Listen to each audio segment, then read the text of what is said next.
বন্ধুরা আসসালামু আলাইকুম, আশা করি আপনারা ভালো আছেন। আমি প্রতিনিয়তের মতন আমি আজকে ভিডিও নিয়ে চলে আসলাম আপনাদের মাঝে। আমি আজ চলে আসছি এএসবি ব্রিক্স ফিল্ড। এটা কয়লা দিয়ে পুরানো হাওয়া ভাটা।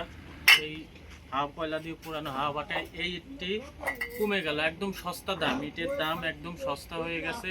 ইট প্রতি হাজার মাত্র টাকলুট সহ ৮,২০০ টাকা। কয়লা দিয়ে পুরানো ইট প্রতি হাজার ৮,২০০ টাকা লোড সহ আমরা করে দিচ্ছি প্রতিনিয়ত। গাইবান্ধা, রংপুর, দিনাজপুর, ঠাকুরগাঁ, পঞ্চগড়, নীলফামারী, সৈয়দপুর আমরা ইট দিয়ে থাকি। রংপুর, দিনাজপুরে আপনারা যারা ইট নিতে ইচ্ছুক তারা আমার সাথে যোগাযোগ করবেন। আমি ইটের মাপ সহ বিস্তারিত ভিডিও দিয়ে রাখবো, আপনারা দেখবেন।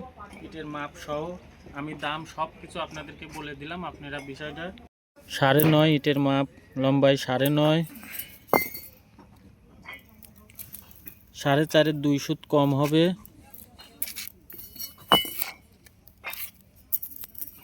এটা 3.25 হবে। বিস্তারিত ভিডিওর মাধ্যমে আমি সব কিছু আপনাদের জানাই দিলাম। লালমনিরহাটের উদ্দেশ্যে রাজ্জাক ভাইয়ের কাছে আছে 6 টাকা বিশিষ্ট টাকি লোড করতেছি। এই 10,000 নাম্বার ইট হলো আপনারা লালমনিরহাট আনন্দবাজার রাজ্জাক ভাইয়ের উদ্দেশ্যে। ঘুরে ইটটা দেখো, আইডিয়া আসো ভাই। ইট কিরকম? ভালো ভাই, 100%।